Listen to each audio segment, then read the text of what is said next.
Got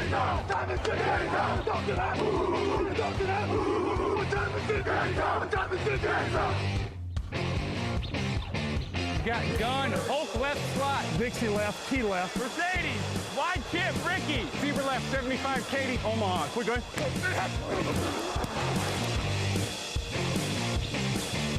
Last play of the game. Who's going to win it? Luck rolling out to the right. Dumps it up to Donnie Avery. Yeah! Goal line. Touchdown. Touchdown. Touchdown. Touchdown. Hello, bonjour et bienvenue à tous dans l'épisode numéro 430 du podcast Jeune Actu. C'est la rentrée NFL, la preview de la semaine 1 est arrivée. À mes côtés pour en parler, Victor Roulier, bonjour. Bonjour Alain, bonjour à tous. Victor qui fait office de petit nouveau dans l'émission, puisque tu en avais fait un débrief, non, l'an dernier ? J'avais fait un débrief. Ouais. Voilà, bon, officiellement intégré cette saison, donc vous l'entendrez plus souvent. Tu étais déjà intégré dans l'émission Draft, je dis ça, c'est pas deux émissions séparées du coup, donc tu étais dans l'équipe podcast Draft, tu es promu dans l'équipe podcast NFL, donc tu as été drafté quasiment, c'est l'ironie de la chose. Donc la preview de la première semaine de la NFL, vous avez l'habitude, c'est le même programme que les années précédentes, on ne change pas une formule qui gagne après tout. Un débat pour commencer, ça c'est comme l'an dernier, un débat pour commencer, l'affiche de la semaine, les pronostics, vos questions et puis un petit détour par les meilleurs coachs Unibet parce que l'émission du jeudi vous est présentée cette année par Unibet, partenaire depuis 5 ans maintenant. Si vous voulez aller parier sur la NFL, c'est chez Unibet que ça se passe. Tous les liens sont sur le site, les meilleures cotes aussi. Et puis tout au long de la saison, vous retrouverez comme d'habitude les articles avec les meilleurs paris le samedi. Et puis sur les réseaux sociaux, toujours les bons plans et les meilleures cotes de chez Unibet. Merci de nous suivre. Et c'est parti pour le premier débat alors. Hey, Kurt Warner here. Hi to everybody at the Touchdown Podcast.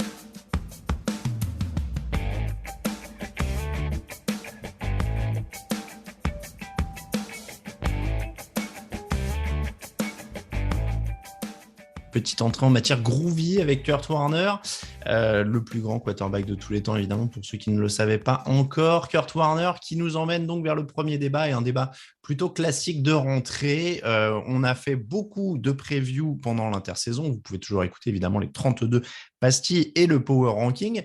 On a fait des pronos sur le site, à l'écrit, mais on n'a pas encore fait de pronos vraiment à l'audio. Avant, quand on avait seulement une ou deux émissions de preview, on faisait tous les pronos. Là, on les fait dans l'émission de rentrée. Victor, on va faire simple. On va faire playoff AFC, playoff NFC, avec à chaque fois, ça nous permettra de donner les 4 vainqueurs de division, les 3 équipes qui vont en wildcard, et puis derrière, on verra un peu plus loin qui va en finale de conf, qui va au Super Bowl et qui gagne le Super Bowl. Je te laisse commencer. On va partir en AFC. Du côté de cette conférence américaine. Là, il y a une question quand même que je voulais poser parce que j'ai remarqué c'est des trucs qui sont revenus beaucoup dans les commentaires sur à la fois le Power Ranking et les pastilles de preview. Est-ce que la hype sur les Bills est justifiée ? Je te pose la question parce que je sais que tu fais partie des hypés sur les Bills. Oui, tout à fait. Moi, je pense que la hype sur les Bills est justifiée parce qu'il y a une chose qui rassure, en plus des équipes qui font des bonnes saisons, c'est la constance et la progression. Et les Bills, ils ne sont pas arrivés l'année dernière de nulle part. On les voit progresser depuis 3-4 ans. Ils ont le quarterback qui évolue avec l'équipe, le coach qui est toujours le même, les joueurs qui sont globalement tous les mêmes. Et autant certaines équipes, parfois, elles ont un besoin de renouvellement à un moment, sinon elles se cassent les dents. Là, on voit bien une équipe qui n'est pas encore à son sommet, qui est en progression constante. Donc oui, et moi, d'ailleurs, je les avais mis premiers de l'AFC dans mon prono personnel. Donc, forcément, j'y crois beaucoup. Après, bon, bien sûr, il y a l'épouvantail Kansas, mais globalement, on est aujourd'hui dans le top 2 de la conférence pour moi. Alors, top 2 de la conférence, pendant le Power Ranking, Lucas avait soulevé le problème de la défense, qui est autour de la 15-16e place la saison dernière sur les yards et les points encaissés. Est-ce que c'est un motif d'inquiétude pour toi ou pas, au sens où on a eu le débat pendant l'émission du Power Ranking, c'est-à-dire est-ce que l'aberration, c'est l'année d'avant où ils sont deuxième défense ou l'année dernière où ils sont 16e défense ? Un peu entre les deux. C'est-à-dire que deuxième défense, c'était peut-être un peu surélevé, mais il faut bien se dire que l'année dernière, il y a quand même pas mal de blessures, notamment Matt Milano au niveau des linebackers. Il y a eu quand même des blessures et des contre-performances. Et globalement, cette 15e place, autour de la 15e place de la défense, elle s'explique principalement par les linebackers et le pass rush. Et le pass rush a quand même été renforcé, notamment par la draft. Donc, globalement, pour moi, sur le papier, c'est l'équipe la plus complète de cette conférence. Ce qui ne veut pas dire que c'est la meilleure, parce que, forcément, voilà, il y a d'autres équipes qui ont des atouts et on va y revenir. Mais honnêtement, quand je regarde l'attaque, la défense, il y a des choses. C'est sûr que des lignes, ça reste pas des lignes top 5, mais c'est pour moi très solide. Si on regarde l'entièreté d'effectifs, oui, c'est ultra complet. En tout cas, preuve de votre bon boulot sur la draft et l'équipe draft dont on parlait, et on les salue tous, c'est que moi, je suis convaincu aussi par leurs jeunes pass rushers. Donc, j'ai tendance à penser qu'en effet, ils sont un poil plus complets, même si évidemment, ils ont un très bon quarterback, je ne doute plus de Josh Allen, mais ils n'ont pas le meilleur quarterback de la conférence. Bon, ça, c'est autre chose. Donc, la hype sur les Bills justifiée. Sur cette question, on va enchaîner donc avec nos pronostics. Vainqueur de division. Donc, tu as les Bills. J'ai les Bills. En AFC Est. Tout à fait. Alors, je te laisse enchaîner. Donne-moi les 3 autres vainqueurs de division. Alors, je vais d'abord commencer sur 2 qui ne me posent aucun problème. Donc, on a parlé de l'Est. On parle de l'Ouest, Kansas City. Pour moi, ça me paraît une évidence. Et si on parle du Sud, Tennessee. Voilà, on a la même chose. Sachant que ce qui me pose problème, c'est évidemment l'AFC Nord.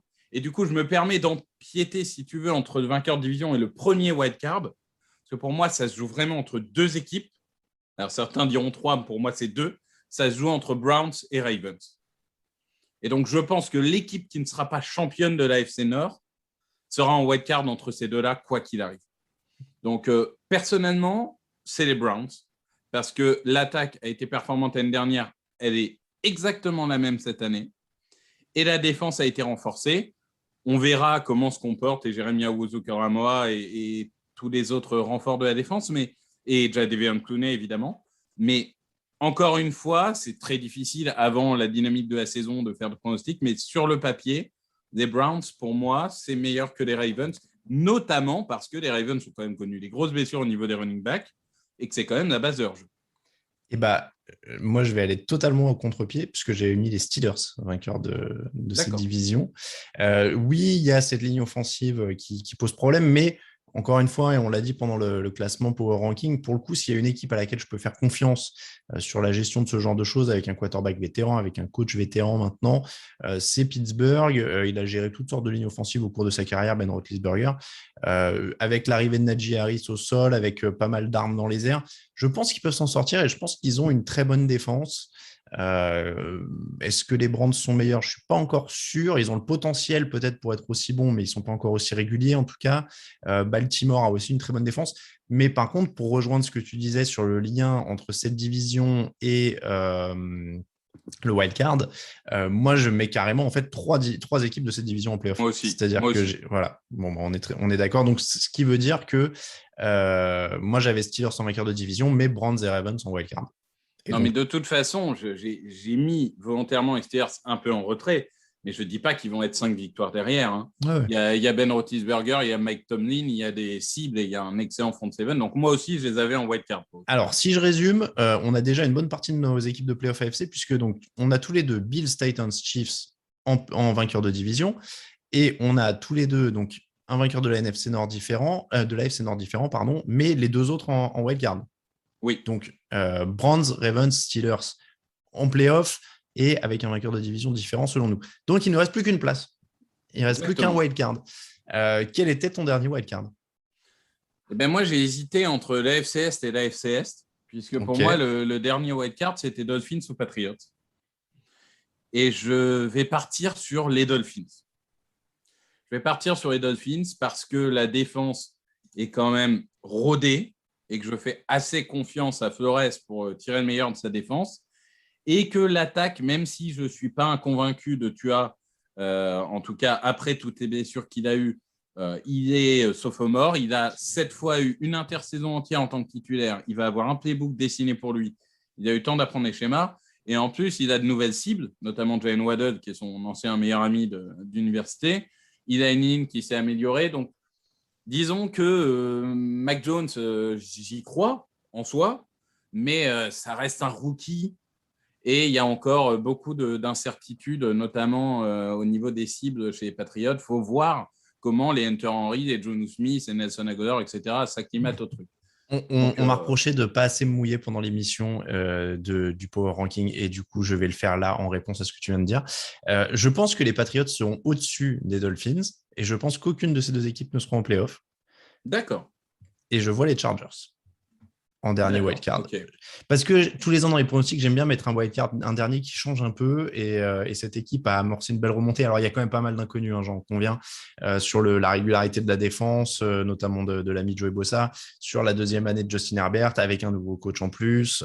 Mais voilà, Brandon Staley, il peut prendre la défense. Justin Herbert a été tellement fort que j'espère que ça va continuer et ça ferait un peu de renouvellement. Mais donc, Chargers en playoff et encore une fois, pour ce qui se passait juste en dessous, je pense qu'en effet, Dolphins, Patriots, ça va batailler, mais je verrais plus les Patriots au-dessus parce que Bill Belichick, parce que j'ai paradoxalement plus confiance en Mike Jones que tu as Tagovailoa. Donc, pourquoi pas? J'ai une réputation à entretenir de hater des Dolphins. C'est une de mes nouvelles réputations depuis 1 an ou 2. Donc, je vais dire Chargers pour le dernier. Qui remporte cette conférence? Les Bills. Les Bills. Donc, on part tous les deux plus ou moins sur une sorte de finale Bills-Chiefs et on a un vainqueur différent, quoi, si je comprends bien. Oui, globalement. Et en soi, c'est vrai que c'est difficile de parier contre Mahomes, mais il y a aussi, je l'avoue, de la subjectivité dans le sens où ça fait 2 ans qu'on a les Chiefs au Super Bowl, ça ferait du bien aussi de voir un peu de renouvellement et des nouvelles têtes. Donc, c'est en soi, je ne serais pas surpris que Kansas City soit encore, mais j'ai envie de dire Buffalo. Les Bills. En NFC, on va donc sur les vainqueurs de division. Allez, je me permets de commencer. Comme ça, tu répliques et tu me dis si tu as à peu près pareil. Buccaneers pour la NFC Sud, Rams pour la NFC Ouest, Packers pour la NFC Nord, Washington pour la NFC Est. Ah, je suis très étonné parce que j'écoutais votre excellent Power Ranking. N'hésitez pas à aller le retrouver sur les plateformes. Et vous avez mis Dallas au-dessus de Washington. Oui, mais parce qu'on m'a forcé. Oui, mais moi, j'ai été très chafouin parce que pour moi, Washington est le vrai favori de la NFCS, sachant que c'est la NFCS, donc ça sera évidemment n'importe quoi toute l'année. Et si ça se trouve, les Giants vont être champions de division avec 4 matchs d'avance. Mais je suis tout à fait d'accord, mais j'ai dû me battre. Moi, je trouve qu'ils ont la meilleure défense du plateau et de loin dans cette division. Et de loin. Oui. Et ils ont bien renforcé l'attaque. Et voilà, ils ont quand même un coureur correct, ils ont des cibles. Je sais que Raphaël n'était pas fan des cibles derrière Terry McLaurin, mais moi je trouve qu'il y avait quand même du matos. Les Curtis Samuel, etc., je ne suis pas un grand fan, mais ça reste quand même une énorme progression par rapport à ce qu'ils avaient l'année dernière. C'est et ça. Puis, surtout Fitzpatrick, je veux dire, c'est un quarterback limité, mais ça reste 10 fois mieux que ce qu'ils avaient l'année dernière. C'est ça. C'est-à-dire qu'ils font les playoffs l'an dernier avec un bilan pourri, mais ils font les playoffs avec des quarterbacks qui sont quand même, on est dans le bricolage, quoi. Taylor Heinicke, Alex Smith et Dwayne Haskins sur le début de la saison. Ils commencent avec Dwayne Haskins quand même. Donc, moi, Washington, ça me semble assez clairement, clairement favori. C'est-à-dire que la défense des Cowboys est en trop gros chantier pour que je dise qu'ils sont assurés. Enfin, on a déjà vu trop d'équipes avec des attaques comme ça qui peuvent être en feu, mais des défenses qui prennent des cartons pour que je dise oui, les Cowboys sont vraiment favoris parce que Dak Prescott revient, quoi. Donc, sans dire que ça va être l'attentat d'année dernière à marquer 30 points pour en prendre 35. Moi, c'est ça, les Cowboys en soi. Si on parle que de l'attaque, évidemment qu'ils ont la meilleure attaque de la conférence. Enfin, de la division. De la division. Et une des meilleures de la conférence. Mais la défense, moi, je ne suis pas rassuré du tout. Alors, donc ça donne qui pour toi les vainqueurs de division? Donc Washington aussi, si j'ai bien compris. Washington aussi. Packers, Buccaneers, ça je pense que globalement, on sera tous d'accord. Bon, la NFC West, ça peut être n'importe qui pour tout le monde à chaque fois. La NFC West, ça peut être n'importe qui. Alors, j'ai les Rams aussi. Mais par contre, quand on a fait des pronos de l'ensemble de la rédaction, je suis assez stupéfait de la hype Rams qui existe. Parce que c'est vrai qu'on peut en parler après quand on fera les vainqueurs de conférence, etc. Mais les gens, ils voient très, très haut. Moi, je pense que globalement, c'est bien. Il y a des gros défauts ou incertitudes comme la ligne offensive. Et je vois les Rams gagner la division, mais c'est sûr que ça va être bataille jusqu'au bout, à mon avis, avec d'autres équipes. La ligne offensive avait souffert il y a 2 ans, mais l'an dernier, c'était un peu mieux quand même. Globalement, ça reste. Enfin, Wisworth, il a 72 ans, j'adore. Il fait le taf. Mais ouais, j'ai toujours un peu de mal à me projeter. Mais bon. Ouais, moi, je mords dans cette hype. Je l'ai montré aussi dans les previews. Euh, sur le principe qu'encore une fois, ils sont allés au Super Bowl avec Jared Goff. Ils récupèrent Matt Stafford. Donc, ça me paraît quand même être un sacré upgrade. Et derrière, quand on me dit oui, mais ils ont perdu Brandon Staley, coordinateur défensif, etc. Ouais, mais ils n'avaient pas Brandon Staley quand ils vont au Super Bowl. Hein. Et pourtant, ils ont une excellente défense aussi. C'est absolument pas pour diminuer le travail de Brandon Staley, mais je pense que Aaron Donald, il est toujours là, il est toujours le meilleur défenseur de la ligue. Jalen Ramsey est toujours là, il est toujours un des meilleurs cornerbacks de la ligue quand il est motivé.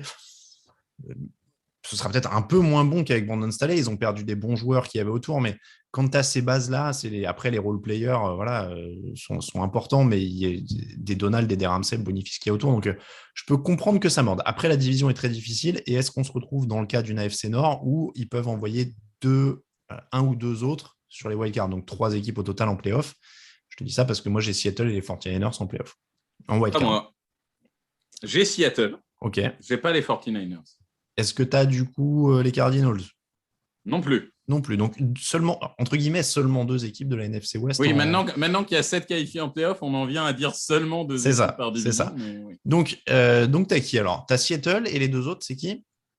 J'ai Dallas, OK, moi les aussi. Cowboys, et j'ai Minnesota. OK, Minnesota. Ce qui n'est pas forcément un choix populaire en effet en ce moment. Tu n'as pas peur de leur défense un peu chaotique? Si, mais je pense que déjà, ils ne peuvent pas faire pire que ce qu'ils ont fait vrai. l'année dernière. Donc, je me dis que ça va quand même être renforcé. Il y a des retours de blessures. Il y a quand même une nouvelle dynamique qui est insufflée. Donc, on va dire que ça va faire le taf.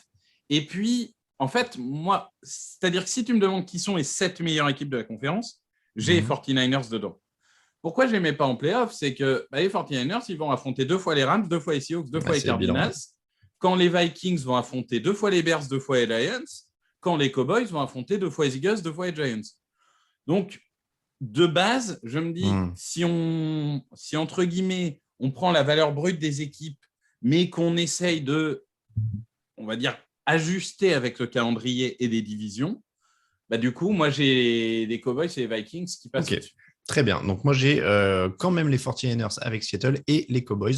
Donc, on n'est quand même pas très loin sur les choix d'équipes en wildcard et en playoff en général. Vainqueur de la conférence? Packers. Ah ouais, tu les vois passer l'obstacle de la finale de conférence après 2 échecs. Ça va arriver un jour. Tu sais, j'ai connu une équipe qui perdait des finales de conférence. Oui, c'est vrai. Les Eagles, pour ceux qui n'ont pas suivi, en ont perdu 5 de suite, non? Non, ou 5 au total. Oui, enfin, en soi, on perd les Rams, Buccaneers, Panthers. Les Cardinals aussi. Cardinals, donc 4 défaites et victoire contre les Falcons. Donc, voilà, bon, ça fait un paquet. D'accord, donc ça passe pour les Packers. Moi, je ne vais pas être original. C'est les Buccaneers qui sont ultra favoris. Les bouderies d'Aaron Rodgers, je l'ai déjà dit plusieurs fois, on va croire que je fais une fixette, mais j'ai du mal à croire qu'ils vont atteindre une 3e finale de conférence dans l'ambiance actuelle de cette équipe, mais pourquoi pas. Moi, je crois au Last Dance. Les Adams, Rodgers. Ouais, mais tu vois, c'est pareil. Le Last Dance, c'est devenu un peu. On se tripote là-dessus parce qu'il y a eu un docu Netflix, mais tu vois, genre, c'est a posteriori. C'est-à-dire qu'à l'époque, les mecs hurlaient pas tous les 2 minutes parce que là, Rodgers, il peut pas faire une interview sans dire je joue comme si c'était le dernier jour. Je ne sais pas comment ça va se terminer. On prend chaque minute comme elle vient. Non, mais tu vois, on s'en fout. Au bout d'un moment, joue, souris et voilà. Jordan passait pas ses journées en 98 à dire peut-être que demain je vais mourir, peut-être que demain sera fini et tout le monde nous déteste, même au sein de l'organisation. Ah là là. Ah, voilà, c'est pas un enfant de cœur non plus. Mais... Non, mais je veux dire, The Last Dance s'est présenté 20 ans après. Non, mais quand je dis Last Dance, parce qu'ils ont fait un tweet, Last Dance avec. C'est ce que je dis, qu'ils arrêtent de se marketer eux-mêmes alors que c'est pas encore fait. Après, en soi, c'est. Et The Last Dance, ils ont pu le dire parce qu'ils ont gagné, tu vois. Genre, tu l'annonces pas avant comme ça. Non, c'est ça, mais c'est aussi une envie de renouvellement, je l'assume aussi de ce côté-là. Et puis, il y a quand même le côté, enfin voilà, depuis les Patriots, après, c'est une bonne équipe. 2003-2004, on n'a jamais vu de doublé. Et moi, je me dis quand même, les Buccaneers, bon, ok, c'est l'effectif le plus complet, ils ont tous les titulaires qui reviennent, mais 2 ans de suite, ça voudrait dire qu'ils évitent les blessures, etc., que tout va dans leur sens. C'est toujours très compliqué à pronostiquer, donc autant prendre des risques et aller chercher le Super Bowl que personne ne veut. Moi, je dis juste qu'on n'a pas vu de doublé depuis Tom Brady. on n'a pas vu une équipe gagner le Super Bowl dans son stade depuis Tom Brady. On a rarement vu un mec arriver dans une équipe et gagner le Super Bowl dans la foulée depuis Tom Brady. Donc, ça me suffit pour dire que mon Super Bowl, c'était donc Chiefs-Buccaneers et que les Buccaneers gagnent encore. Donc, tu as Bills-Packers. C'est pas mal, c'est joli aussi comme Super Bowl. Donc, tu as le même Super Bowl et le même vainqueur. Toi, Super Bowl, même vainqueur. C'est comme ça qu'on crée des vraies rivalités en plus. Mais ça, pour le coup, serait inédit. Parce que 2 fois le même Super Bowl, avec 2 vainqueurs, ça me paraît... Ce serait top. Donc, Bills-Packers, vibe old school pour 2 belles franchises. Et donc, qui gagne les Bills? Ça y est, tu couronnes Josh Allen? Allez, tu l'as ton renouvellement? Pour leur 5e Super Bowl, en l'hommage de Jim Kelly, victoire des Bills contre les Packers, sur une dernière passe où Stephen Diggs prend le meilleur sur Kevin King, qui évidemment aura trébuché juste avant, avec un appel de jeu cover 0 de son coordinateur défensif. Allez, on va pas faire tout le playbook, Victor, parce qu'il faut que les émissions durent moins de 4 heures. Non, mais ce que je veux dire, c'est que voilà, moi j'y crois et allez, on se hype. Moi, je hype les Bills et je les vois vaincus. En un mot, sans explication, les trophées individuels, est-ce que tu les as sous les yeux ou pas? Les trophées individuels, oui. Est-ce que tu peux me dire? Tu me donnes juste les noms, pas d'explication, et ensuite on passe à la fiche de la semaine. MVP, j'ai envie de te dire Patrick Mahomes. Patrick Mahomes aussi. Coach, Sean McDermott. Bill Belichick. Joueur offensif. Joueur offensif, j'ai un doute sur qui j'ai mis là pour le coup. J'ai Josh Allen, cadeau de consolation pour allez, ne pas avoir le MVP. Vas-y, je te suis. Défenseur. Aaron Donald aussi. Rookie offensif-défensif. Devonta Smith, évidemment. Et défensif, Grégory... On va rester en NFCS, Micah Parsons. Allez, Grégory Rousseau et Trevor Lawrence pour moi, comeback. Dak Prescott, on passe à la fiche de la semaine. Et pour la fiche de la semaine, on retrouve justement les Chiefs dont on a beaucoup parlé, finalistes du dernier Super Bowl, vainqueur de l'AFC en titre, une superbe affiche de l'AFC. Kansas City a reconstruit sa ligne offensive pendant l'intersaison. Là, c'est un gros test d'entrée face à Myles Garrett et Jadevon Clowney. C'est clairement la principale intrigue de ce match. Est-ce que ça va tenir? Est-ce que Patrick Mahomes va encore courir comme au Super Bowl, Victor? Bah oui, c'est clairement ça. Comme tu dis, il y a beaucoup de points d'interrogation sur la ligne de Kansas City et il se coltine une des meilleures, peut-être la meilleure, on verra à la fin d'année, ligne défensive de la Ligue. Oui, il va falloir contenir Myles Garrett, il va falloir contenir Jadevon Clowney. Alors, il va falloir, mais est-ce qu'ils vont réussir? C'est ça ma question. Moi, je pense que ça risque d'être compliqué. Il va falloir jouer très rapidement avec des jeux très courts et je pense que Kansas City a appris du Super Bowl. C'est-à-dire qu'ils sont morts avec leurs idées. Mais là, il y a un moment, pour revivre, il faut peut-être aussi changer de mindset. Et je les vois avoir des courses, des jeux très rapides, comme fait par exemple Pittsburgh avec Roethlisberger, et profiter de certains match-ups. Par exemple, Travis Kelce, je ne sais pas quel linebacker des Browns va le marquer, tu vois. Et du coup, j'ai envie de te dire, avantage à la ligne défensive de Cleveland, mais j'anticipe que le coaching de Kansas va s'adapter. Alors moi, là où je pensais que tu allais aller quand tu dis avantage à la ligne offensive, à la ligne défensive de Cleveland, c'est est-ce que par contre ils ont l'avantage sur la couverture aérienne? Parce qu'il y a Josh Johnson et Troy Hill qui sont ajoutés en couverture aérienne. Donc c'est un beau groupe sur le papier avec déjà Denzel Ward et des safeties aussi de bon niveau. Donc est-ce qu'on est sur du test pour le secteur aérien des Browns aussi? Et même question, est-ce que ça peut tenir pour eux? Parce que là, il y a quand même des défis avec Tyreek Hill, avec un numéro 2 qui n'est pas très bien défini, mais Mecole Hardman, Byron Pringle, tout ça, il y a quand même du monde à contenir. Donc est-ce que le secteur aérien des Browns qui a été reconstruit peut tenir? Alors, je pense qu'il va tenir.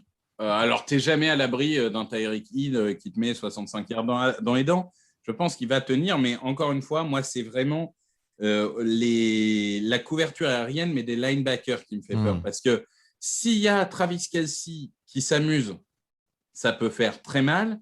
Et on connaît la capacité de Kansas City à créer des petits jeux un peu différents. Un Clyde Edwards-Helaire peut naviguer dans la défense pour tenter de disperser un peu tout ça.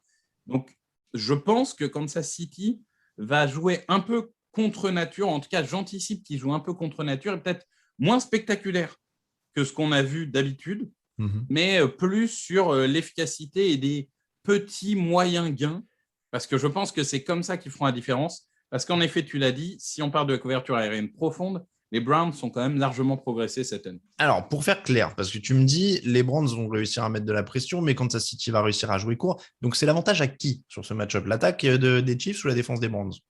Est-ce qu'ils vont marquer plus de 25 points? L'attaque des Chiefs, parce que je crois en Andy Reid et que je pense qu'il va trouver les solutions pour maximiser les bons match-up. Et même si sur le papier c'est équilibré, je pense que Kansas City aura avantage. Alors, est-ce que les Browns, eux, du coup, si tu me dis que Kansas City va marquer plus de 25 points, est-ce que les Browns peuvent tenir le rythme avec un Baker Mayfield qui sort d'une saison à 26 touchdowns, 8 interceptions, un gros groupe de cibles, Odell Beckham est de retour, on rappelle, pour cette saison, Jarvis Landry, Rashard Higgins, Donovan Peoples-Jones qui a aussi montré des choses, et puis surtout Nick Chubb au sol, parce que on dit Kansas City va marquer 25 points, mais est-ce que sinon tu n'essayes pas de contrôler l'horloge et de mettre du Nick Chubb à toutes les sauces, et puis est-ce que ça marche, ça, de contrôler l'horloge contre Kansas City? Alors, contrôler l'horloge, j'ai envie de dire, c'est toujours compliqué parce que Kansas City, après, en 1 minute et demie, ils peuvent mettre un touchdown. Mais en effet, si on rentre dans un match un peu plus tactique, comme je l'ai indiqué sur la première partie, je suis d'accord avec toi. La clé pour Cleveland, ça va être le jeu de course. Ça va être évidemment Nick Chubb, ça va être aussi Kareem Hunt, parce que n'oublions pas que c'est quand même un duo vraiment létal pour le coup. Et c'est une ligne offensive qui est particulièrement efficace contre run.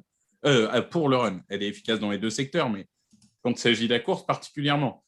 Et au niveau de Kansas City, mine de rien, la ligne, elle a un peu bougé. Chris Jones, maintenant, il est defensive end. Jaron Reed est arrivé pour jouer defensive tackle.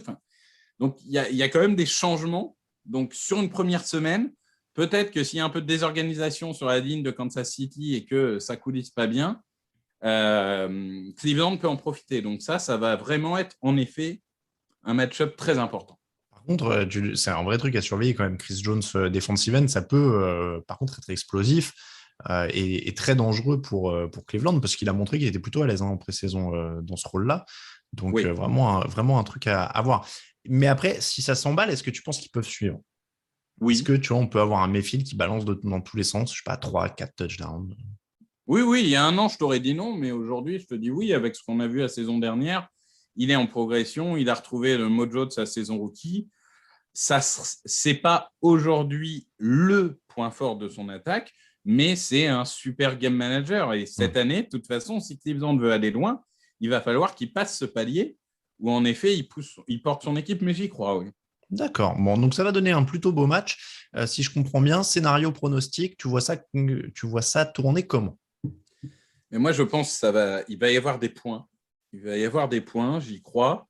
Et j'ai donné un léger avantage à Kansas City pour le coaching. Et parce que, mine de rien, ils sont à domicile, que le public est de retour et que les équipes qui se jouent à l'extérieur n'ont plus cette habitude d'être dérangées dans leurs appels de jeu par le public, etc. Et je pense que ça... Alors, je projette, mais je pense que ça va avoir un impact sur la semaine 1. Et on sait que Kansas City, c'est bruyant. Donc, je donne, le public offre la victoire à Kansas City. Alors, moi, j'ai les arguments de psychologie de comptoir aussi, mais ils ont quand même pris une sacrée rouste au Super Bowl. Ils jouent à domicile pour ouvrir la saison. Je les vois quand même mal commencer en marchant à domicile, comme tu disais, avec le public qui va à nouveau faire du bruit, la motivation. Et je pense quand même qu'offensivement, ils gardent une petite tête d'avance, même si cette équipe de Cleveland est très forte sur le papier, en tout cas. Donc, après, ce serait un super coup de frapper d'entrée à Kansas City pour Cleveland. Ils n'ont rien à perdre. Voilà. Et alors, ils n'ont rien à perdre, mais par contre, ça placerait les attentes très haut. C'est-à-dire que s'ils tapent les Chiefs en première semaine, on va vite les attendre. Sûr. Ça va vite faire monter la hype. À l'inverse, s'ils perdent, tu as perdu à Kansas City. Okay. Voilà, c'est pas déshonorant. Mais en tout cas, ce sera un très bon test pour une équipe de Cleveland qu'on attend quand même beaucoup cette saison. Mais voilà, pour l'instant, on les donne quand même tous les deux perdants. Et le reste des pronostics, c'est maintenant. It's time, baby! Make it special tonight! Make tonight special! It's our night, and it's our division. It's our time to go win it. We're gonna start fast and finish strong. Yes, sir. And we're gonna work on 3. 1, 2, 3, work!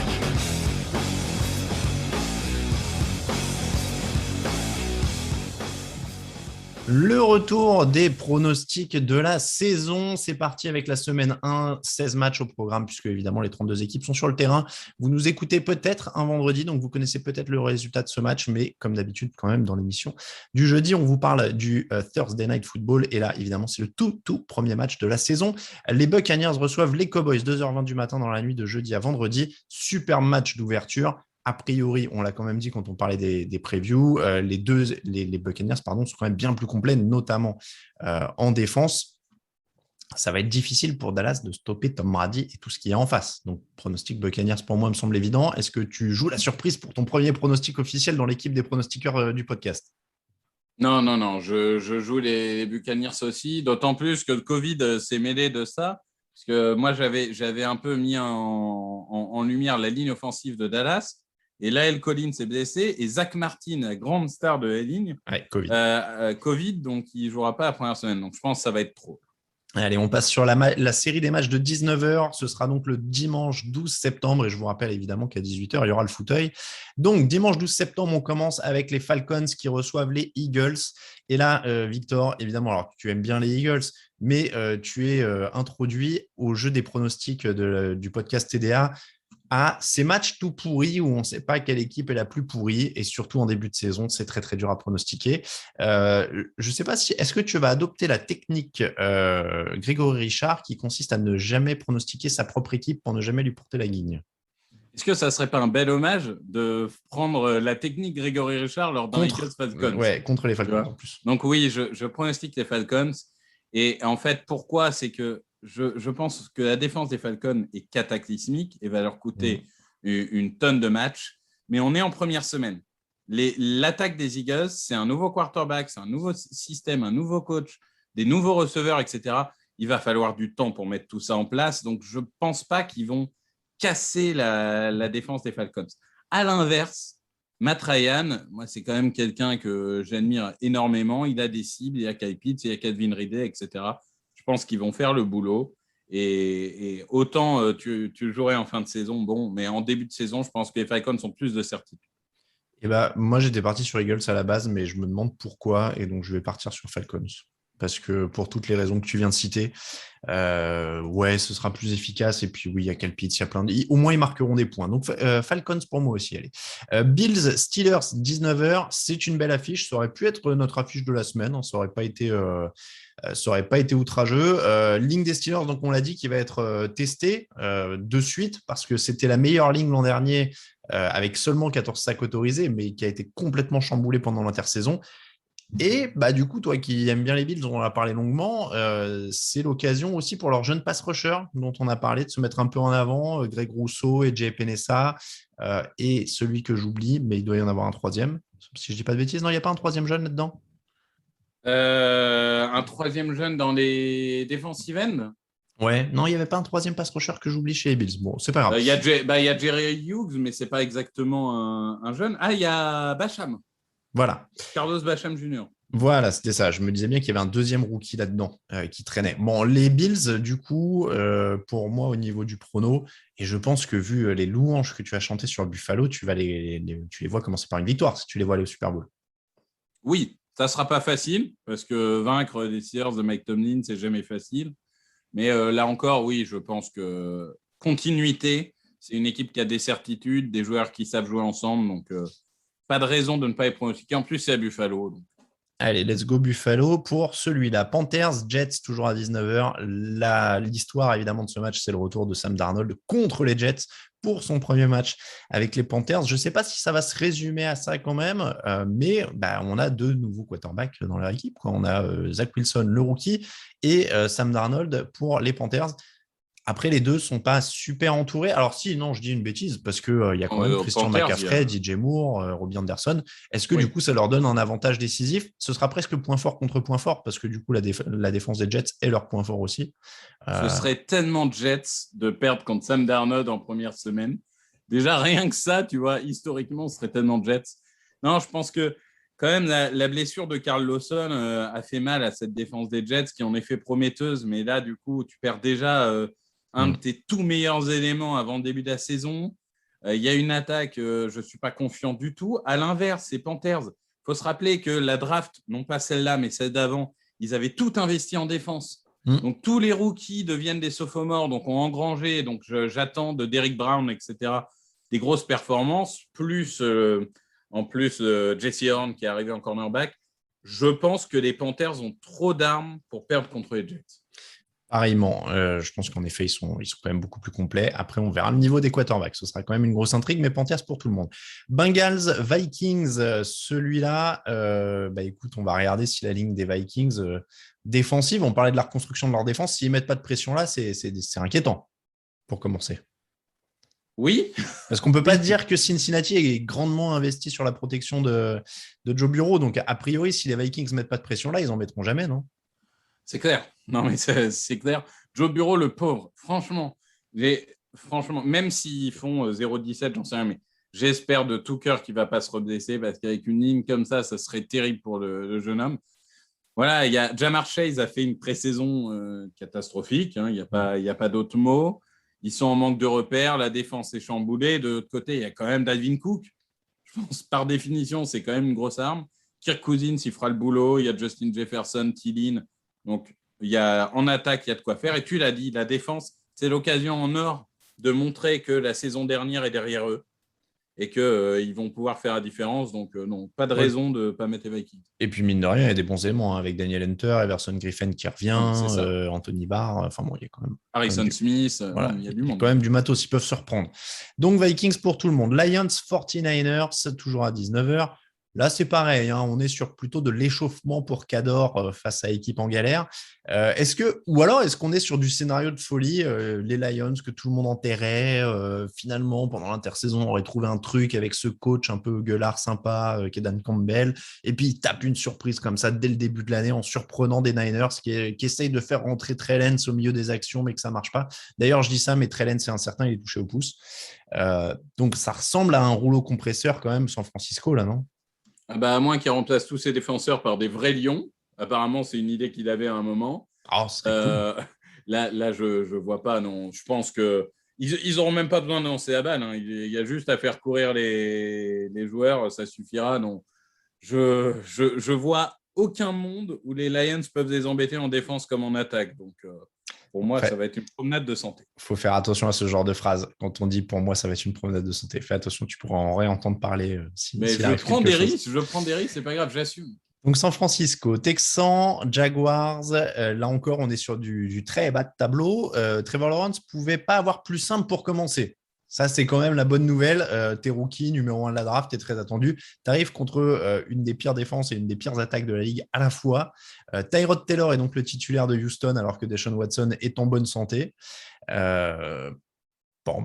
Alors, le truc, c'est que c'est facile sur le papier, mais en même temps, les Jaguars ne sont pas forts du tout non plus. Donc, ça peut être un match serré, en fait.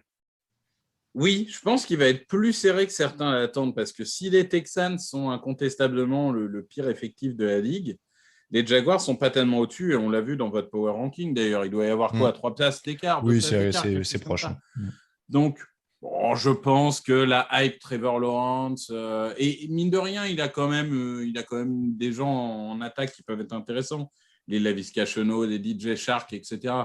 Donc, je donne un petit avantage aux Jaguars, mais je ne tomberai pas de ma chaise de voir les Texans, je ne sais pas moi, avec par exemple un Mark Ingram, Philippe Lindsay en feu, avec vraiment un jeu de course qui marche et certains playmakers défensifs comme Zach Cunningham qui font les actions, ça peut tourner.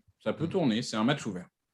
Ouais, c'est un match ouvert, clairement. Et puis après, tu vois, en plus, les Texans ont beaucoup de vétérans qu'ils ont récupérés pour faire un peu de nombre et tout. Mais du coup, c'est des mecs qui savent jouer quand même et qui seront là la première semaine. Donc, ils peuvent embêter largement des Jaguars où il y a pas mal de jeunes. Et c'est à Houston. Et c'est à Houston. Donc, je vais dire Jacksonville parce que, voilà, sur les grandes forces en présence. Mais attention, celui-là, il peut tourner dans un sens comme dans l'autre. Donc, du coup, tu as dit les Jaguars aussi? Oui. Colts, Seahawks, Carson Wentz semble être bien parti pour être là. Quentin Nelson semble aussi être parti pour être là. Ça va être dur de suivre quand même le rythme des Seahawks parce qu'il y a moins d'armes du côté d'Indianapolis, notamment chez les receveurs. Et un Carson Wentz donc, qui revient. Là, on va peut-être pas aller dans les conjectures. On ne sait pas du tout en fait quel niveau il a, non au moment où on se parle. On n'en sait rien et on ne sait pas. Il a dit qu'il voulait être sur le terrain, même s'il était blessé. Donc, oui, il sera sur le terrain. Après, est-ce qu'il sera à 100%? La base du jeu de Carson Wentz, c'est ce qu'a fait son excellente saison 2017, c'était sa mobilité. Et mobilité qu'il a perdue et où il a commencé à encaisser des valises de sacs et à faire des valises de fumble. Donc, s'il joue à 70% sans mobilité, c'est pas Drew Brees. Hein. Il ne va pas manipuler la poche comme ça. Donc, je pense quand même que ça va faire court. Déjà, les codes, Kelly, Nelson, Vance ont loupé pour Covid, pour blessure, etc., des parties d'intersaison. Non, pour affronter une machine comme les Seahawks de Pete Carroll, c'est trop court. Après, moi, je peux imaginer un scénario où Indianapolis prend le dessus dans les tranchées, c'est-à-dire que leur ligne offensive sort un énorme match et donc derrière, ça court. Leur ligne défensive avec Buckner et tout ça écrase un peu Seattle, fait déjouer Wilson et ses receveurs. Sur un premier match, je peux imaginer ça, mais je vais quand même aller sur les Seahawks parce que c'est plus dynamique. Est-ce que tu vas sur les Seahawks aussi? Oui, je vais sur les Seahawks. Je te rejoins, c'est pas un no-brainer. Mais je pense qu'il faut prendre des axes. Et en effet, aujourd'hui, les Seahawks sont favoris. Titans Cardinals, bon test pour la défense renouvelée des Titans quand même. C'est un match où on a des certitudes sur les attaques, mais moins sur les défenses, non? J'ai l'impression. C'est ça. On peut tout à fait dire comme ça. Et pour le coup, je pense que l'attaque des Titans, c'est vraiment trop fort, si on veut être un peu caricatural, pour cette défense des Cardinals. On a vu que, il y a J.J. Watt, c'est beau, mais depuis ses blessures, c'est plus le triple défenseur de l'année qu'on a connu. Cornerback pose toujours question. Il y a Buda Baker, c'est très bien, mais il y a des playmakers, certes, mais si on regarde les effectifs au global, je ne vois pas comment tu réussis à limiter Edgy Brown, Julio Jones et compagnie, même si je crois qu'Edgy Brown a loupé le dernier entraînement, donc ça sera à surveiller. Mais globalement, ça me paraît trop fort. C'est pas facile à pronostiquer ce match. Hein. Plus je regarde, plus je doute. Non, parce que de l'autre côté, ça risque de faire pareil. Ça risque de faire pareil. Je pense que des André Hopkins, des Kyler Murray, etc., face à une défense qui est encore en recherche de repères, il y a moins de playmakers même du côté de Tennessee. Hein. Normalement, il y aura des points. Ça, on peut pronostiquer peut-être qu'il y aura beaucoup de points dans ce match. Allez, tu pars sur qui? Titans également. Washington Chargers. Est-ce qu'on est sûr de la couverture aérienne des Chargers? Michael Davis, Chris Harris, qui est plutôt jeune. J'ai un doute là-dessus. Moi, j'ai pas qu'un seul doute sur les Chargers. Tu vois, Derwin James revient d'une énième blessure. Ouais, mais tu sais, tu les avais en playoff et moi non au début. Et c'est parce que moi, la ligne, j'attends de voir parce que, il y a Lindsay, il y a Slater, mais déjà, Slater à gauche, on verra ce que ça donne. Boulaga et compagnie. Je veux dire, il y a un monde où la ligne de Washington empêche Justin Herbert de faire la moindre chose dans ce match. Quoi. Aussi, parce que Boulaga, je ne suis pas convaincu, Abouchi non plus, Failer non plus. Et Slater à gauche, on verra. J'adore Slater, mais à gauche, ça demande à voir. Donc, à mon avis, même si Herbert, j'adore, spectaculaire, tout ce que tu veux, il va se faire arraser tout le match par cette ligne de Washington. Et du coup, je pense que ça va être trop pour eux. Et qu'à l'inverse, l'attaque de Washington fera suffisamment pour être devant. Donc, Washington pour toi. Washington pour moi également. J'ai dit que c'était une de mes hypes de la saison. Donc, je suis. Et en effet, ils ont de quoi faire du mal à Justin Herbert. Même si je le vois se reprendre plus tard dans la saison, là, ça commence très difficile. Chiefs Browns à 22h25. On a tous les deux donné les Chiefs. Pardon, c'est dur à dire. Toujours à 22h25, Patriots, Dolphins. Tiens, on les donnait un petit peu à la bataille pour les playoffs. Et ils se rendent tout de suite. Moi, j'aurais pas été timide. Tu vois, c'était presque l'affiche de la semaine. Parce que tu as deux des quarterbacks les plus intéressants ou intrigants de l'année, en tout cas. Avec Tua Tagovailoa, Mac Jones, on l'a évoqué. Deux bonnes défenses. Quand même, bien coachés, c'est des coachs défensifs, c'est des coachs qui se connaissent. Brian Flores vient de New England. Il manque Stephon Gilmore pour les Patriots. Jesse Jackson est propulsé cornerback numéro 1. Mais je crois que, tu vois, par exemple, j'ai plus envie de regarder celui-là que le Browns Chiefs. Je suis plus intrigué par celui-là. Je suis d'accord que c'est de toute façon, et si je rajoute Bill Steelers, c'est le trio des matchs vraiment à voir dans cette première semaine. C'est vrai. Je suis assez d'accord avec ça. Et alors, moi, j'ai dit que je voyais les Patriots au-dessus des Dolphins sur la saison, donc je donne les Patriots. Je pense que ça peut commencer plus fort. Mac Jones a l'air d'être chaud bouillant en termes de confiance. Il a appris le playbook à Cam Newton. C'est limite s'il apprenait pas la défense à Bill Belichick et des équations à Stephen Hawking cette semaine, vu les déclarations. Donc moi, je suis chaud là sur Mac Jones. Visiblement, il est en feu. Et même s'il manque Stephen Gilmore, le retour de Donta Hightower et des choses comme ça, je pense que la défense des Patriots va avoir aussi à cœur de sortir fort. Donc Patriots pour moi. Ah ouais, mais le deuxième cornerback, c'est Jalen Mills. Et alors, je connais bien, fais-moi confiance que c'est pas la sécurité sociale. Bill Belichick a mis la main sur son épaule, c'est réglé. Non, en vrai, ça va être un match très incertain. Moi, je donne les Dolphins parce que je pense que la défense des Dolphins va prendre le pas sur l'attaque des Patriots, tout simplement parce que, bon, tu as 2 nouveaux tight ends. Tu as un nouveau quarterback, tu as des nouveaux receveurs. Il faut un peu de temps pour que ça se mette en place. Et j'ai du mal à croire, même si Belichick est le plus grand coach de tous les temps, j'ai du mal à croire que ça clique dès la première semaine. Il peut très bien me faire mentir. Là encore, on est sur un match, c'est du 50-50. Mais du coup, je pense que la défense des Dolphins en fera suffisamment pour vaincre Belichick. Et puis, historiquement, les Patriots perdent toujours un match contre les Dolphins quasiment tous les ans. Là, c'est leur défaite annuelle. Et ça ne leur empêchera pas de faire une belle saison. Saints-Packers, c'est toujours à 22h25, c'est le début de l'ère Jameis Winston à New Orleans. Il y a un Zadarius Smith un peu incertain en face. Au niveau des blessures, il revient, mais est-ce qu'il sera revenu à temps? Ce n'est pas encore sûr. Est-ce que Jameis Winston peut créer la surprise pour sa première, lui qui est intronisé Alors, j'ai dit New Orleans-Packers, mais ça ne se joue pas à New Orleans, puisque à cause de l'ouragan, les Saints sont en déplacement, et donc ça va se jouer à Jacksonville. Ouais, ça va se jouer à Jacksonville. Donc, bon, c'est pas à des conditions idéales. J'ai du mal à voir une surprise, mais ils peuvent les bousculer, moi je pense. Donc je vais donner les Packers, mais je pense que les Saints peuvent les bousculer. Sur le premier match de Jameis Winston, il va être appliqué. Donc Packers, mais attention. Même raisonnement que toi. Je veux dire Packers, mais attention, et surtout, là encore, dans les équipes qui va être sympa de voir jouer, les Saints post-Drew Brees, ça va être une vraie énigme, donc je suis assez d'accord.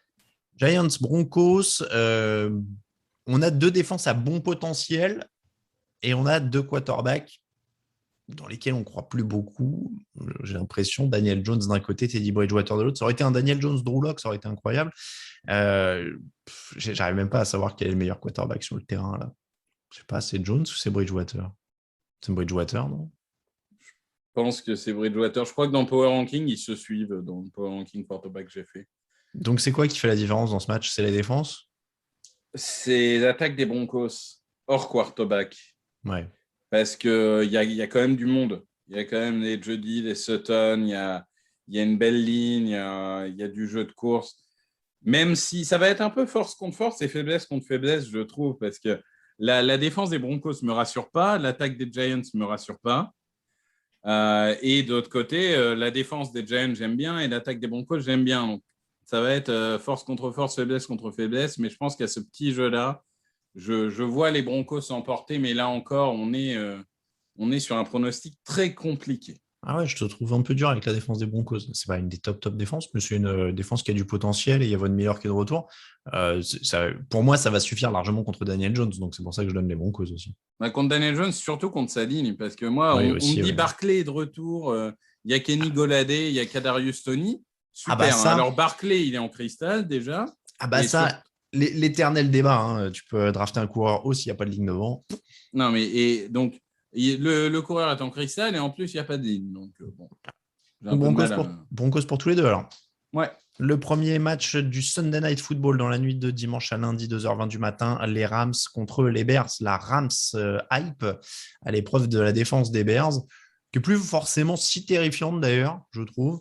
Alors attends, j'ai commencé par le mauvais truc. Est-ce qu'on ne peut pas résumer le pronostic à Andy Dalton va jouer contre la défense des Rams? Voilà. Exactement. Merci, au revoir. Voilà. Bon, donc Rams pour tous les deux. On a déjà suffisamment parlé de Los Angeles. Le Monday Night Football, donc dans la nuit de lundi à mardi à 2h15 du matin, les Raiders qui reçoivent les Ravens. Ce sera le premier match. Tiens, d'ailleurs, je ne l'ai pas précisé, mais les Rams, ce sera leur premier match en public dans le stade de Los Angeles. Et comme pour les Raiders, ce sera le premier match en public dans le stade de Las Vegas. Les deux équipes ont joué dans un stade tout neuf mais tout vide l'an dernier. Donc là, ils reçoivent le public. Je suis un petit peu inquiet pour Baltimore sur les coureurs. Et je l'ai dit, je ne suis pas ultra fan des capacités de lanceur de Lamar Jackson. Mais là, je pense quand même qu'ils peuvent détruire la ligne offensive des Ravens, non? Les Ravens détruisent la ligne offensive des Riders. Oui, pardon, tu m'as compris. Oui, c'est l'enjeu. C'est-à-dire que les Riders, ils ont une toute nouvelle ligne offensive avec Colton Miller qui est maintenant à gauche. C'est qui? C'est André James et Denzel Good, je pense, à l'intérieur. Donc, bon, on va voir. Même si je pense qu'elle sera meilleure qu'attendue, cette ligne, il va y avoir là encore un temps d'adaptation. Et on sait à quel point, historiquement, les Ravens en pass rush, tu peux mettre Jean-Pierre n'importe qui en pass rusher, il fera quand même ses 5 sacs et ses 12 pressions. Donc, et en plus, là, ils n'ont pas n'importe qui. Donc, non, globalement, je pense que ça va se jouer là-dessus. Ça va être compliqué comme match, peut-être plus que des gens n'imaginent, parce que je pense que la défense des Riders n'est pas incroyable, mais elle n'est peut-être pas aussi mauvaise que certains le pensent. Ah ouais? Je pense qu'ils vont prendre cher aussi. Mais tu sais, les KJ Wright, les Trevon Murray, les Casey Hayward, c'est pas extraordinaire, mais ça sera pas top 15, mais ça sera pas bottom 10. Ok, bon. Donc, je pense que ça va être compliqué, mais voilà, à force, les Ravens feront la différence. Allez, Ravens pour tout le monde. Voilà pour les premiers pronostics de la saison. On passe aux cotes.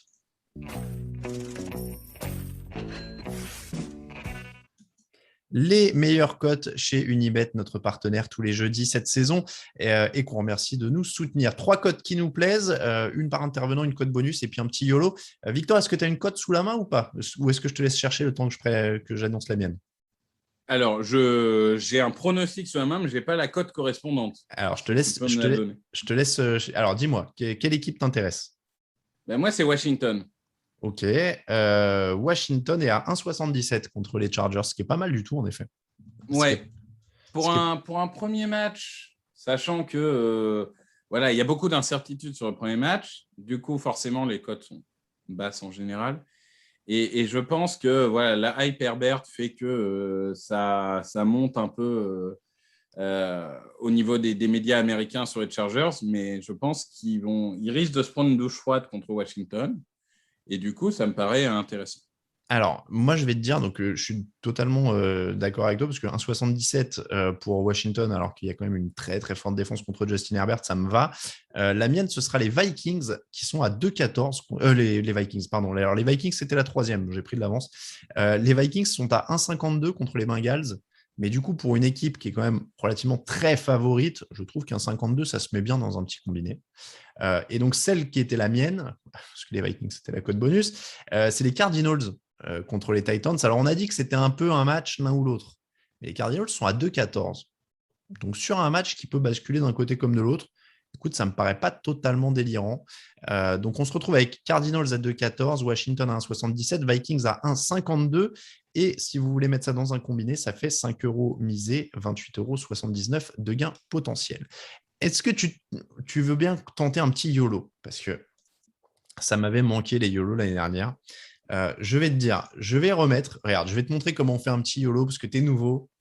Tu prends les codes de Lucas. Tu prends les pronostics de Lucas, tu arrives à faire un YOLO. Ah, j'ai pas vu encore celui de Lucas, mais je vais te donner. Donc, je vais garder les Cardinals, c'est à 2,14. Sais-tu que les Steelers, quand même, sont pas très respectés? Ils sont à 2,88. Les Bills sont à 1,31. Donc, il y a gros respect pour les Bills. Je vais mettre les Steelers à 2,88.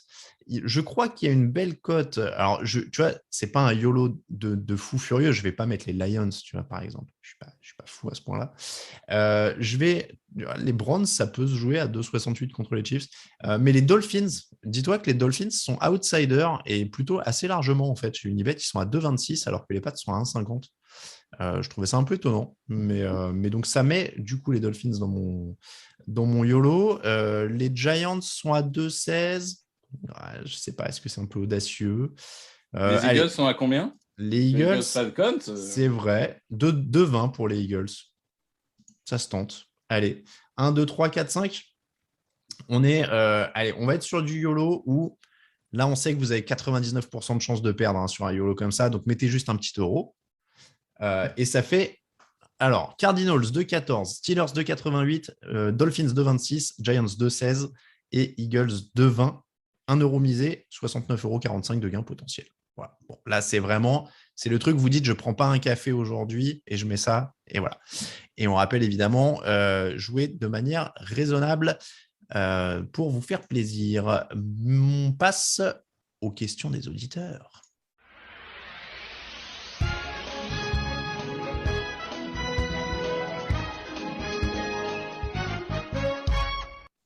Ça reste de loin mon jingle préféré, celui-là. Ah oui, évidemment. complètement. Voilà. Bon, après, ça a été le plus simple à monter, hein, on ne va pas dire.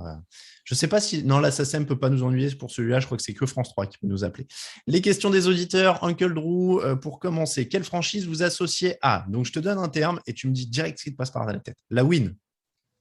Patriots. Steelers. La lose. Putain, ça reste Browns. C'est le premier qui me vient. Lions, parce qu'ils ne sont pas en playoff depuis 25 ans. L'attaque. Chiefs. Oui, aujourd'hui, Kansas City. Oui. La défense. Rams, parce que Donald Ramsey. Ah, tu vois, moi, je pense Steelers. C'est dans mon cerveau. Au beau jeu. Beau jeu. Kansas City. Ouais. Pour un amateur, c'est certainement ce qu'il y a de plus rigolo à avoir joué. C'est vrai. Et ce qu'est le foot US. Oui, quelle franchise représente mieux ce qu'est le football américain? D'accord, c'est ça la question. Ça dépend si on parle du jeu ou quoi, mais si on parle de dynastie, surtout au niveau des US, je pense que ça serait les Dallas Cowboys. Moi, je ne sais pas pourquoi je pense aux Steelers pour ça aussi. Oui, Steelers des années 70, ça a aussi beaucoup marqué. Les Broncos de Elway. Est-ce que du coup, les Steelers des années 70 et le dopage, c'est vraiment ce qu'est le foot US? Parce que…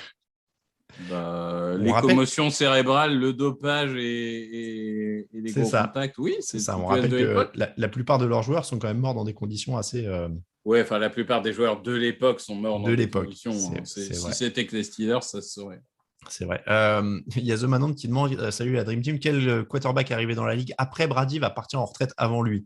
Alors, moi, sur le principe, je suis prêt à dire à peu près tous maintenant. Même Zach Wilson, même Trevor Lawrence, il sera encore là. T'imagines s'il y a une époque, on t'avait dit Andrew Luck, il partira à la retraite avant Tom Brady. Non, mais même tous, c'est incroyable. Enfin, des quarterbacks de plus de 50 ans, je veux dire… non, mais c'est vrai que là, du coup, l'enjeu… De 40 ans, pardon. L'enjeu, c'est de savoir qui… Enfin, tu vois, est-ce que Rodgers, par exemple, les plus proches dans les âges, va partir avant Brady? Ouais. Surtout que, bon, il n'est pas… comment dirais-je… C'est pas à exclure. Ouais, il n'est pas foot US comme pourrait l'être Brady. Il a d'autres centres d'intérêt. Il va aller présenter Jeopardy. C'est pas à exclure, en effet. LW75, qu'est-ce que vous attendez le plus au poste de quarterback dans cette nouvelle saison? A, voir Stafford chez les Rams. B, voir les potentiels rebonds d'Arnold, Vance, Goff ou Winston. C, les nouveaux rookies Mac Jones, Fields et Lawrence. D, Watson jouer à nouveau. Moi, ça se joue entre… Ouais, voilà, moi ça se joue entre A et C. J'allais dire entre Stafford chez les Rams mais les rookies, ouais, c'est plutôt cool quand même à chaque fois. Tiens, il y a Alex qui nous demande jusqu'à quel âge pensez-vous que Tom Brady pourra jouer? Je pense que là, plus personne n'a la… Non, on n'a plus de réponse. On n'a plus de réponse, on n'en sait rien. Jogactu qui demande les coachs qui sont sur un siège éjectable. Allez, si je te dis pareil, on va rester sur le 1 nom. Matt Nagy. Ah ouais, Matt Nagy, c'est pas mal en effet sur le côté siège éjectable. Où sera la plus grosse ambiance chaque week-end? Tu parlais de retour des fans. Buffalo, Kansas. Pour ceux qui découvrent, c'est vrai que c'est bien de rappeler. En effet, c'est vraiment les gros Cleveland aussi. Ils sont assez… Très intéressant de voir comment va être Las Vegas. Parce que Las Vegas en NHL, ça a très bien pris la greffe. Okay. Donc, si ça prend au football américain, ça peut être pas mal aussi. Qui a les meilleurs punchlines de la rédac TDA? Je sais pas. Je sais pas trop. Sur Slack, c'est pas évident. Quel joueur rookie hors premier tour voyez-vous le mieux performer cette année? Demande Alexis. Rookie hors premier tour, attends, il faut que je reprenne la draft, c'est dur. T'en as pas un qui te vient là que t'aimes bien? Moi, j'ai mis une piécette sur Grégory Rousseau, défenseur de l'année. Donc, Mais il est premier tour, Grégory Rousseau. Ah, il est fin de premier tour. Je pense. Je pensais qu'il était descendu plus bas. Non, je pense qu'il est… Trevon Moehrig. Ah oui. Trevon Moehrig qui est tout début de second tour aux Riders. Je pense que c'est le meilleur safety de loin et que Miami va regretter d'avoir pris Devon. Premier quarterback, toujours question d'Alexis, premier quarterback titulaire à être mis sur le banc. Bon, on dit Dalton. Oui, on dit Dalton, c'est le plus simple. Ouais. Tiens, il y avait un peu la même question pour faire le panorama. Tarsvelder qui demandait parmi ces noms qui perdra son poste de quarterback en premier. Tyrod Taylor, la légende de l'exercice. Andy Dalton, pour qu'on soit sûr que Justin Fields soit l'avenir de la franchise. Jimmy Garoppolo, blessé après la semaine 4. Jameis Winston, Sean Payton n'a pas pu faire de miracle. Sam Darnold, on ne pourra pas tout mettre sur le dos d'Adam Gase. Teddy Bridgewater, pour être sûr que le poste de quarterback n'est pas mieux loti avec son remplaçant. Jalen Hurts, parce qu'il ne lance pas finalement. Ou Ben Roethlisberger enfoui sous sa ligne offensive. Donc bon, on est plutôt sur du Dalton, quoi. Dalton, et après, c'est pas exclure si début cataclysmique de Jalen Hurts, le retour de la Minshew Mania. J'espère pas, mais c'est pas exclu. C'est vrai. Michel Saran qui quitte Top Chef, une réaction, demande Robin Hood. Non, tu suis pas Top Chef. J'ai jamais regardé Top Chef. Ah mince, toute ma vie. Ni Koh-Lanta, ni rien. Je regarde pas la télé. Alors, tu es dans mon cas d'il y a un an, c'est-à-dire que j'avais jamais regardé Top Chef avant que toute l'équipe m'engraine à regarder. Je suis assez triste, j'aimais bien Michel Saran. J'ai regardé que 2 saisons du coup, dont une en replay, mais il était plutôt cool. Peut-on, alors qu'il n'a pas joué en NFL, dire que Matt Jones est au-dessus de Tua Tagovailoa, demande Robert Papadéborde. Ça dépend. Le Tua d'avant blessure, non. Le Tua d'après blessure, on verra. C'est pas impossible, mais disons qu'au niveau hype, Tua était quand même au-dessus. Mais bon, c'est la même problématique. Ils étaient tous les deux à Alabama, tous les deux super bien entourés, et ils doivent prouver en NFL que c'était pas que l'environnement et que c'était leur talent intrinsèque. C'est vrai qu'on l'a pas rappelé. Ils ont été dans la même équipe. Alabama, ils ont fait une. Et Jalen Hurts aussi était dedans. Oui, il y avait voilà. Jalen Hurts, Tua Tagovailoa et Mac Jones. Ils ont fait quoi, une année ou 2 en commun, ou 3 avec Mac Jones. Mac Jones et Tagovailoa. Mac Jones et Tagovailoa, ils doivent faire une année. Oui. Non, peut-être deux. Vérifier, mais... Doc Sinoc, Alain est-il un fanboy déçu de Rodgers quand on voit comment il a l'air saoulé dans le podcast de présentation de Green Bay? C'est pour ça que je l'ai dit là. Je me suis dit, c'est vrai que j'ai l'air un peu blasé. Gage pour les pronos, écrire les paroles d'une chanson sur la NFL et les chanter dans un podcast. Bonne saison à tous. Merci Doc Sinoc. Jeff The One, quelles équipes seraient au Super Bowl si seulement les quarterbacks remplaçants jouaient? Si seulement les quarterbacks remplaçants jouaient. Alors, il a des bonnes déclinaisons, c'est-à-dire qu'il demande s'il y aurait des équipes qui se casseraient complètement la tronche, c'est-à-dire Green Bay ou Seattle, a priori, là, ce serait cataclysmique, même les Buccaneers, ou est-ce qu'il y aurait des équipes dont le bilan changerait très peu, voire supérieur, comme Denver ou San Francisco, où on ne sait pas trop si ce qu'il y a sur Denver, j'y crois pas. Moi, je crois plus en Bridgewater quand... je dis... Oui, alors, on ne va pas prendre Chicago, parce qu'en vrai, ce n'est pas un vrai backup, c'est juste... il attend. Voilà, ils sont en train de faire attendre les gens. C'est compliqué quand même comme question. Je dirais les Bills, parce que Mitch Trubisky, mine de rien, on peut lui tomber dessus tout ce qu'on veut. Mais Mitch Trubisky, il emmène les Bears en playoff l'année dernière. Il a déjà eu un Pro Bowl. Il est irrégulier. Okay. Ça ne sera jamais un franchise quarterback si tu veux. Mets-le dans l'attaque des Bills. Je pense qu'il peut les emmener loin. S'il n'y a que des backups partout, il peut les emmener loin. Je ne pensais pas qu'on finirait ce premier épisode avec Victor sur l'apologie de Mitchell Trubisky qui pourrait emmener l'équipe loin en moi, playoff. Je vous le dis. T'es vraiment chaud sur l'effectif des Bills alors, parce que si t'en es à croire que Mitchell Trubisky peut les emmener loin. Et je t'en donne un dernier, Jacoby Brissett aux Dolphins. C'est vrai. S'il n'y a que des backups sur le terrain, Jacoby Brissett, c'est quand même un mec qui a starté, qui est dans le haut du panier des backups. Ok. Je termine avec la question d'Aaron B17 Allen qui dit quelles seront les équipes surprises de la saison selon vous. Et bim, spoiler, ce sera le sujet du fauteuil. Voilà. Donc je termine avec un teasing insoutenable pour l'émission de dimanche. C'est comme ça que se termine l'épisode 430 du podcast Touchdown Actu. L'émission vous était présentée par Unibet, votre détour web pour les paris en ligne sur la NFL. Web ou appli. On les remercie de nous soutenir pour la 5e année. Je remercie aussi tous ceux qui nous soutiennent sur Tipeee. J'avais dit que je le ferais pour l'émission de rentrée parce qu'il y en a eu pas mal depuis la dernière émission longue du mois de juin. Pour la reprise, on remercie Alex989, les cartes en main, Setsuna, Ririk le Géant, Ben 13, The Manan, Kevin, Lerkin62, Pascal Braco, Tom H, Nohardy, Donian, Yves, Redskin67, Alex 2B, Tyfire, Tech, Julien Brossinon, Diabelli07, Fred Cool 27, Gilles, Grégory Baptiste, Chocom Labraise, Bapt, Krasrap, Babouchnikov, Bruno, John, Alexis, David, Jim Gaulle, Arnaud Doucet et Mister Burp. Merci à tous et tous ceux qui ont demandé des contreparties. Normalement, c'est en chemin. Ça a été posté par mes blancs chemins. Merci beaucoup, Victor. Et merci à toi. Ravi de t'avoir accueilli pour cette première de la saison. On vous donne rendez-vous évidemment comme d'habitude sur le site. Pour les réseaux sociaux, c'est @tdactu sur Twitter et Facebook, @TheJeunLactu en entier sur Instagram. Les comptes personnels sur Twitter, @Victor Roulier. Pour C'est toi, ça. tout attaché, Alain Mattei pour moi-même. On vous rappelle que toute l'actu de la NFL, c'est sur tdactu.com. Évidemment, l'heure est venue de vous souhaiter une très, très bonne saison NFL parce que oui, ça y est, cette fois, c'est parti. Si vous nous écoutez jeudi, c'est ce soir. Et si vous nous écoutez après, c'est dimanche à 19h avec le fauteuil à 18h. Nouveau décor, on se retrouve dimanche. Ciao, ciao. Salut à tous. Bonne saison. Les meilleures analyses, fromage et jeux de mots, tout sur le foutu est en TDAQ. Le mardi, le jeudi, tel gâteau risotto, les meilleures recettes en TDAQ. Fumble pour JJ Watt, Bismuth pour Marshall Lynch, Proclash Global Beckham, Tom Brady quarterback, calé sur le fauteuil, option Madame Irma, à la fin on compte les points et on finit.